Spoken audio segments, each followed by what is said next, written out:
I went to New Orleans, and my husband and I decided to go to visit these slave plantations and these beautiful homes with the oak trees that met in the middle and created this cascade. And so the tour guide said, well, now we're going to go out and look at the slave quarters. And I walked out, and I just stopped.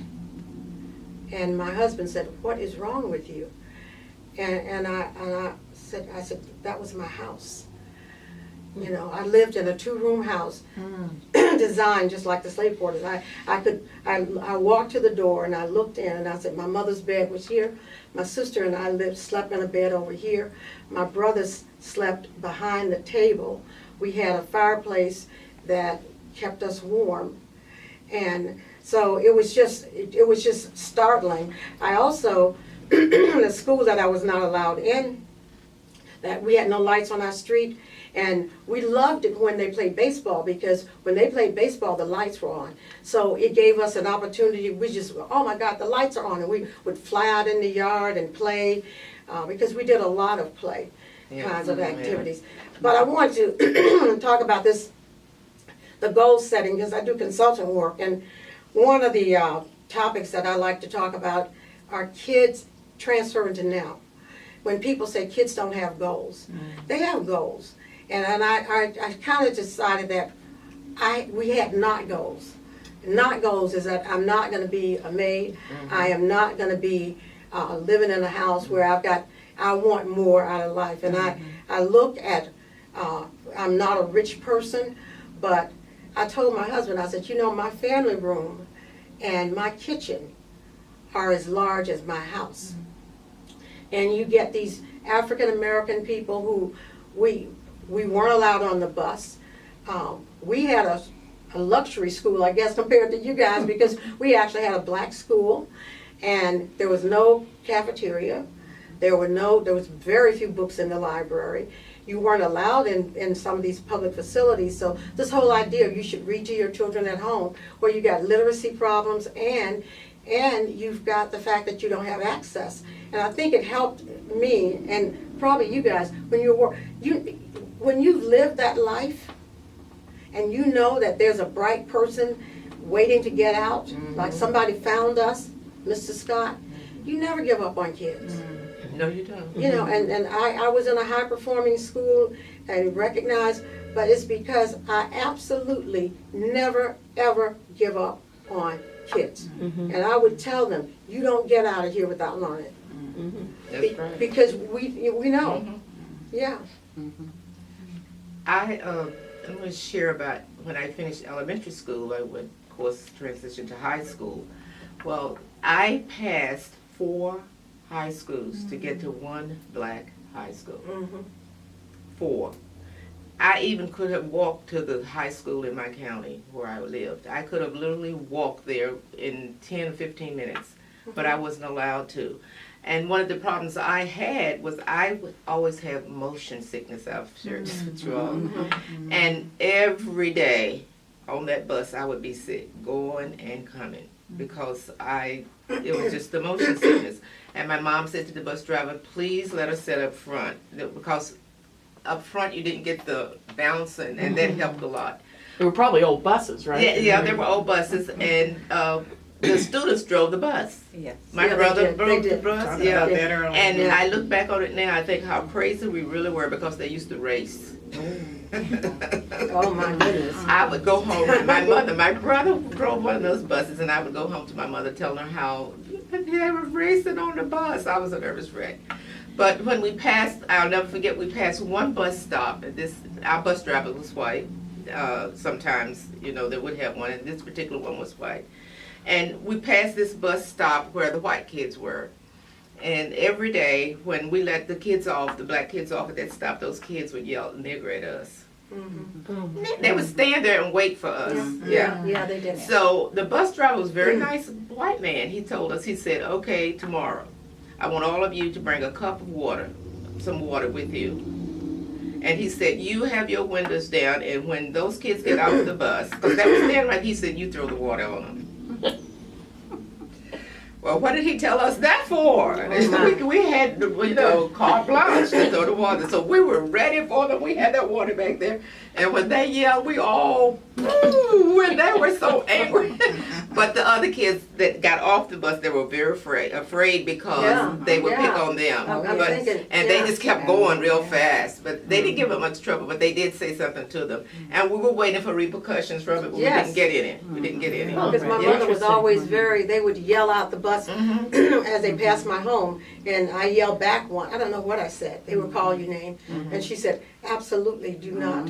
Yeah, you couldn't. Exactly. And then they would also give you all these negative finger movements in the back. They'd be whatever those movements I never learned. But one of the things that was really meant to discourage us was that the books that we received were first given to the white kids, and pages were torn out. Sometimes you read your Dick and Jane book, and you say, that doesn't make sense. Where did Spot go? And you looked at, okay, this is 16 now, we're on page 25. So we were given used books. Not only that, since we were in a very poor area, I guess the government subsidized the schools a little bit. So we would get about bushels of apples in the fall. By the time the apples were given to us, half of them were rotten. Now, what county was this? This was Brunswick County in Southside Virginia. Okay. Yes, Lawrenceville, Alberta, Virginia. Okay. Yes. They had So- kind of an understanding in South Carolina that we would pick cotton. You would go to school and register. Then you would go to the fields to pick cotton to buy your books and buy your shoes or whatever. I want to ask you guys, I don't know if you, because I'm just getting to know you a lot more. Did you ever have a Pepsi Cola doll? No. No, oh my gosh, I thought everybody had one.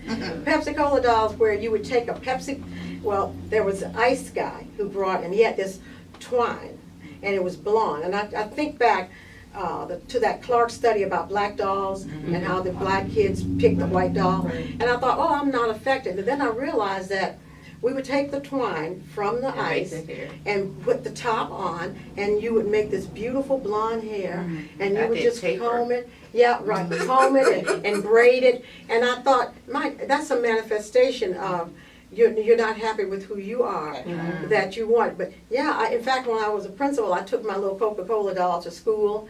And I think the other piece that, and I know all of you would, we were a lot more creative. Don't you think we made? Oh yeah, I used to cut paper dolls out of the necessity. Yeah, out of necessity. Out of necessity, tin can stilts. And when I was supervisor of Title I, they had this test called the frostic, where the kids had to draw a triangle and draw between two parallel lines and they would fail that test. And then unfortunately, people thought, well, if you don't know that, then we have to put you through a year. So they would put the kids through a year of drawing circles. And I'm thinking, what happened here? Why didn't it transfer that? We shot marbles. Yes, we did. And in the center, what did you have in the center? You had that triangle in the center. Yes. And you had to hit our eye-hand coordination. My brother could hit. And you did hopscotch too. Hopscotch, and you did so we were counting. But there's something about the transfer of your experiences to the prep material in a school, and that still exists because there is authentic learning. We don't really value what kids bring to school because we think everything they should learn should be in school, where all the research and I'm sure you guys know, you go from the known to the unknown. So you have to authenticate and talk to children about who they are. And Hispanic kids come to school with all of this knowledge, but everything is in English. So we don't value their language, and I think that's where the bilingual piece really comes into play. Yeah. So. Yeah. And I want to go back to my experiences. Another experience I had was I could have walked to Radford College almost. And my high school was in walking distance of Virginia Tech. I couldn't attend either one of those schools. Wow.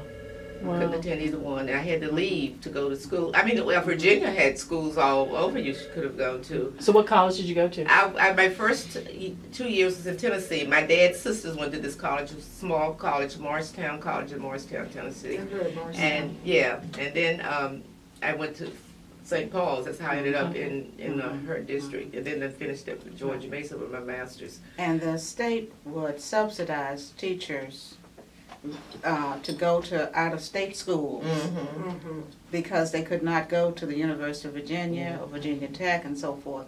All of my teachers in high school had master's degrees, I'd say about 90% of them, from New York University, from Columbia, I think That's that is. Columbia. That's why, Columbia. and you know, as a kid, I wondered, why did they go so far away to go to school?